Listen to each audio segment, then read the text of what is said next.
Barchaga salom o'rtoqlar. Bugungi darsimiz adenoviruslar haqida bo'ladi. Dastlab virus haqida umumiy ma'lumot beradigan bo'lsak, virus DNK dan iborat ekanligi biz shu ko'k rang ko'proq ifodalangani orqali farqlasak bo'ladi. Undan keyingi umumiy ma'lumot virus tashqi qobiq yo'qligi. Buni biz mana bu Davidning haykali, yalang'och haykali borligi orqali ifodalasak bo'ladi.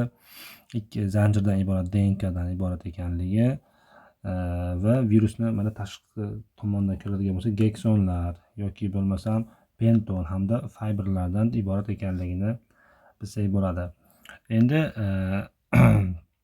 umumiy qilib adenovirusni qobiqsiz, ikki zanjirli DNK dan iborat bo'lgan virus desak bo'ladi. Kimlarda o'zi uchraydi desak, hayvonlarda ham, insonlarda ham uchrashi mumkin. Yuqish yo'llari 3 ta desak bo'ladi. Ya'niki bulardan birinchisi havo tomchi yo'l orqali, mana suv tomchilari tasvirlangan, ya'ni yo'tal, aksirish, yaqin kontaktda bo'lish orqali yuqadi. Keyingisi mana axlat tasvirlangan mana bu joylarda. Bu orqali esa shu bizdagi fekal oral yo'l orqali yuqishi mumkin deyilgan. Yana bir uchinchi yuqish turi ham bor. Bu endi bevosita kontakt. Biz buni yaqindagi, masalan, ko'z infeksiyalarida qo'l orqali yuqib qolishi mumkin ekanligi. Patogenezi qanaqa desak, aytganimizdek o'sha tashqi qavatdagi fiberlari dastlab yopishib olsa, keyin shu ikkinchi tola yoki pentonlari esa hujayra ichiga kirib olishga imkon beradi. Keyin o'sha joyda virus o'zini replikasiyaga uchratib, hujayrani lizisga uchratib, nobud qilib chiqib ketadi.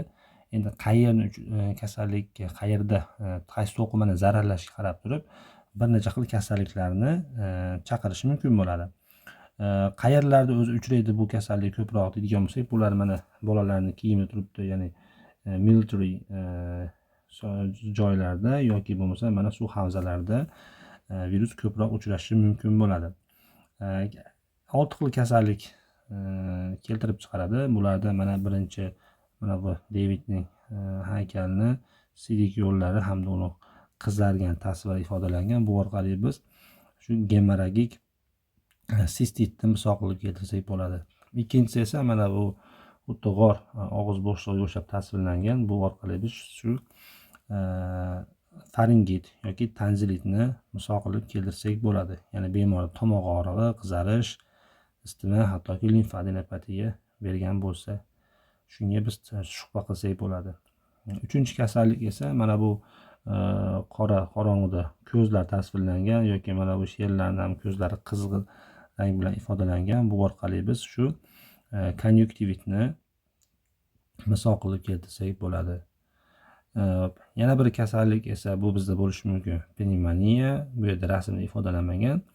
Yana bir kasallik oshqozon ichak sistemasida kasallik keltirib chiqarishi mumkin, shu gastritlarga va keyingisi shu miokarditlarga sababchi bo'lishi mumkin hisoblanadi. Endi kasallikni davolashda aniq bir dori aytilmaydi, faqatgina supportive care yoki bo'lmasam qo'llab-quvvatlovchi terapiya qilinadi. Kasallik diagnostikasida shu PCR eng yaxshi usul hisoblanadi. Kasallikni profilaktikasi maqsadida esa mana bu shpris tasvirlangan hamda bu yerda Deno Life Lines, ya'ni bu yerda xuddi sherlar shousi bo'lyapti, jonli degandek, mana shpris tasvirlangan. Bu orqali emlash orqali kasallikni oldini olsak bo'ladi deb tasvirlasak bo'ladi. Ya'ni mana bu joyda eng ko'p zararlanadigan biz adenoidlarimiz, ya'ni shu adenovirus so'zi ham shu adenoidlardan olingan hisoblanyapti va tanzilitlar bunga qo'shilishi mumkin va o'tkir respirator distress sindromi yoki kasalligi va bunga qo'shimcha pnevmoniyaga olib kelishi va ko'zlarni faringokonjuktivit, ya'ni faringit bilan konjuktivit birgalikda kelishi mumkinligi va o'tkir gemorragik sistitlarda sidikda qon kelishi va oxirida shu gastroenteritlarda yoki bo'lmasam oshqozon ichak sistemasida kasallik keltirib chiqarishi mumkin.